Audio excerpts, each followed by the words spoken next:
All right, so you did it. You're heading to New York City for a J-1 internship, which is amazing. But there's that one big question hanging in the air. How in the world are you actually gonna afford it? Okay, let's get into it because it's not just possible, it's actually way easier than you think, but only if you know the hacks. I mean, just take a second to let that sink in. You did it. You beat out tons of competition and you landed a spot in one of the greatest cities on earth. You're probably picturing it, right? The skyline, the energy, the career boost, it is all waiting for you. And then reality hits. You look at that hourly wage, maybe it's $22 an hour, and then you see a video about apartments that cost $4,000 a month. That excitement can turn into some serious anxiety fast. But don't worry, that is the exact problem we're going to solve right now. So let's kick things off with the single biggest financial advantage you have as a J-1 intern. And honestly, it's one most people have no idea even exists. I call it your hidden paycheck. And it's a perk that's baked right into your visa status. Okay, here's the secret sauce. Every single American colleague you work with, they have 7.65% taken out of their paycheck for something called FICA taxes. That's for Social Security and Medicare. But you, as a J-1 intern, as you can see right here, nope, you are completely exempt. You pay zero. And trust me, this is a huge deal. So how big of a deal is it really? Well, it means you're literally taking home an extra $250, maybe $300 every single month. That's compared to an American coworker who's making the exact same salary. And listen, that is real money. And this right here is the absolute best way to think about it. It's like you've been awarded a $300 a month scholarship just for showing up. This hidden money is more than enough to cover your entire monthly subway pass and your phone bill. It's a game changer. Now, let's be real for a sec. You're not getting out of all taxes. Of course not. You'll still have to pay your federal, New York State, and New York City income taxes, just like everybody else.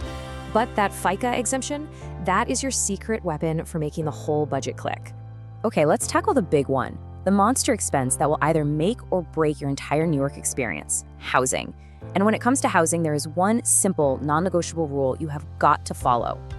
This is it, seriously. This is the golden rule. You get to enjoy everything amazing about Manhattan all day long, but to actually afford living here, your bed needs to be in another borough. Just a quick subway ride away. Trying to live where you work in Manhattan is, without a doubt, the #1 mistake interns make. And here's why that rule is so critical. Just look at this. On the left, a pretty typical street in Midtown. A tiny studio apartment there? Yeah, that could easily cost you $3,500 a month. On the right, a beautiful street in Astoria, Queens. A nice room in a shared apartment there is going to be closer to $1,200. You get an awesome neighborhood and you save over $2,000 a month. It's a no-brainer. So where do you actually find these places? This is super important. You have to use the websites that real New Yorkers use. Forget Zillow or apartments.com. Your go-to sites should be StreetEasy if you're looking for a whole apartment, and Spare Room, which is absolute perfect for interns who just need to find a single room and want to avoid all the credit check headaches. All right, so once your housing is locked down, making your budget work really comes down to mastering the small stuff. Your daily spending on things like getting around and eating. And believe me, smart choices here add up incredibly fast. First up, transportation. New York's subway system, OMNY, is a budgeter's dream. It's so simple. You just tap your phone or credit card to pay for a ride. The system automatically tracks how much you're spending from Monday to Sunday. And then, and this is the best part, once you spent $34 for the week, boom, every single ride for the rest of that week is 100% free. It's all automatic. So what's the bottom line here? It means your transportation budget becomes completely fixed and predictable. It doesn't matter how many times you ride the subway or the bus, whether it's for your commute or for exploring on the weekend, the absolute most you will ever spend in a month is about $132. Next up, food. The biggest money pit is falling into the delivery app trap. Don't do it. Instead, you gotta live like a local. That means embracing the Bodega, the little corner store for a cheap and amazing bacon, egg, and cheese. And if you're working in hospitality, that free duty meal you get on your shift, that's pure gold. That one perk alone can save you over $350 a month. That's not just food savings, that's practically paying for your utilities. Now, let's talk about what not to do. We need to cover the big mistakes, the financial landmines that can just completely blow up your budget in one bad afternoon if you're not paying attention. Okay, listen up, because this might be the single most important slide in this whole breakdown. If you get sick with something like the flu or need a few stitches, you go to an urgent care clinic, like a CityMD. With your insurance, it'll probably cost you under $100.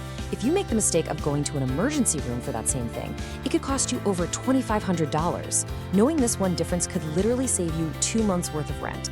And hey, being on a budget doesn't mean you have to miss out on all the amazing culture.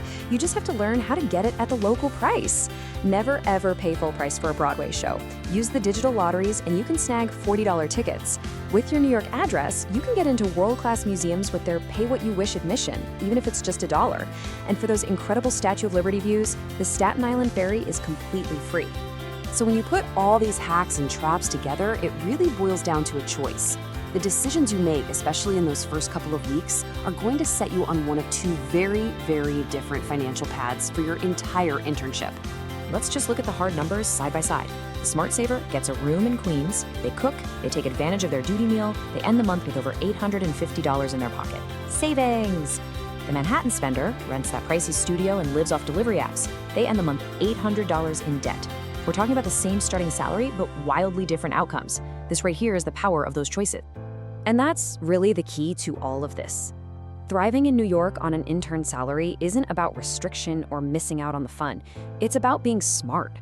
It's knowing that tourists pay a premium for everything, but locals, which is what you are now, know how to get the exact same world-class experience for just a fraction of the price.